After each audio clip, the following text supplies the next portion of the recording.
Hello everyone, welcome back to my channel Way to Commerce. So the topic for this video is whistleblower. So whistleblower क्या होता है? The phrase whistleblower means a person who informs the people in authority or the public that the company or a firm they work for is doing something wrong or illegal. मतलब वो इंसान होता है जो बाहर या तो गवर्नमेंट को या फिर किसी इंसान को जो अथॉरिटी में है, जैसे पुलिस हो गया या फिर रजिस्ट्रार हो गया, किसी को भी या फिर पब्लिक को इन्फॉर्म करता है कि जो मेरा फर्म है, जो मेरी कंपनी है, जो मेरी एलएलपी है, ये कुछ इलीगल काम कर रही है, तो उसे हम बोलेंगे विसल ब्लोअर। जो illegal work of the company जिसमें वो काम कर रहा है वो बताए किसी पर्सन इन अथॉरिटी को या फिर किसी गवर्नमेंट को या फिर पब्लिक को। ठीक है, तो उसे हम बोलेंगे विसल ब्लोअर, जो गलत काम को पकड़वा रहा है। एग्जाम्पल लेते हैं, जैसे आपने शायद देखी होगी रेड मूवी। तो रेड मूवी में क्या होता है, अजय देवगन को सारी इंफॉर्मेशन दे देती है जो बहू होती है उस लीडर की, है ना। तो जो बहू है वो कौन हो गई, वो हो गई विसल ब्लोअर। उसने सारी इंफॉर्मेशन की इलीगल काम हो रहा है या फिर हमारे घर में इतना सारा ब्लैक मनी है, वो सारी इंफॉर्मेशन पर्सन इन अथॉरिटी को दे देती है, अजय देवगन को दे देती है। तो दैट पर्सन, दैट बहू, that daughter in law is the whistle blower. उसने इलीगल काम को पकड़वाया है। Then it means that the partner और employees of an LLP shall be enabled to report the management to the management about the actual or the suspected dishonesty, fraud और unethical practices। मतलब LLP का तो partner है या तो employ है, अगर कुछ गलत काम हो रहा है ना एलएलपी पे, तो दे शुड रिपोर्ट। कोई भी डिसऑनेस्टी हो रही है, फ्रॉड हो रहा है या अनएथिकल प्रैक्टिसेस हो रही है इन एलएलपी, तो that person, the any partner या फिर एम्प्लॉय, अगर वो जाके अथॉरिटी में किसी को बता देता है या इवन पब्लिक में बता देता है, तो उसको हम बोलेंगे विसल ब्लोअर। देखो, विसल ब्लोअर सिर्फ और सिर्फ एलएलपी तक ही नहीं रहता है। अगर कोई कंपनी अपनी कंपनी की गलती बाहर जाके बता रहा है किसी को, ठीक है, या फिर अपने पार्टनरशिप फर्म की गलती बता रहा है, मतलब कोई भी पर्सन, वर्कर, इरिस्पेक्टिव ऑफ कि कौन सा फॉर्म ऑफ बिजनेस है, उसका इलीगल काम या फिर अनएथिकल बिहेवियर, फ्रॉड, डिसऑनेस्टी जाके रिपोर्ट कर रहा है ना अथॉरिटी में या फिर पब्लिक को, तो उसे हम विसल ब्लोअर बोलेंगे। So this is an very important topic. सिर्फ एलएलपी के हिसाब से नहीं, वैसे भी ऑल ओवर आप एक लॉ में whistle blower is an important topic.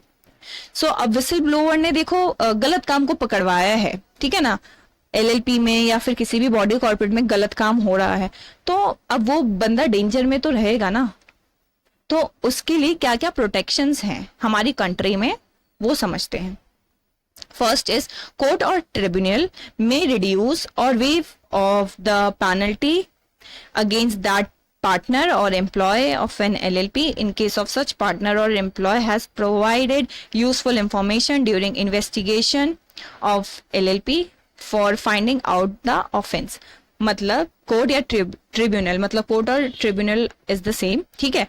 Court क्या कर सकता है कि जो पार्टनर है, जो एम्प्लॉय है, जिसने पकड़वाया है गलत काम, अगर उस पर कोई पेनल्टी या उस पर कोई चार्ज लगा है, तो उसे या तो फुली वेव ऑफ कर दे, मतलब बिल्कुल हटा दे, या फिर उसे कम कर दे। फॉर से अगर उस पर 1 लाख का जुर्माना लगा है लेकिन उसने सरकारी गवाह बन गया हो, तो उसकी जो पैसे हैं 1 लाख से फॉर से 10,000 कर देंगे, ठीक है ना। तो कोर्ट, ट्रिब्यूनल ऐसे कर सकता है, या फुली वेव ऑफ कर दे या फिर रिड्यूस कर दे जो भी उस पर पेनल्टी या चार्जेस लगे उस पार्टनर पे या उस एम्प्लॉय पे, ठीक है। पहले तो ये होता है ना कि जैसे आप सरकारी गवाह बन जाओ, हम आपकी सजा कम करवा देंगे। सेम चीज यहाँ पर है, सरकारी गवाह बन जाओ मतलब विसल ब्लोअर बन जाओ और हम आपके सजा कम करवा देंगे। नेक्स्ट, नो सच पार्टनर और employee shall be discharge, demoted, suspended, threatened, harassed, or in any other manner discriminated against the terms and conditions of his LLP or employer merely because of his providing information to the court or tribunal।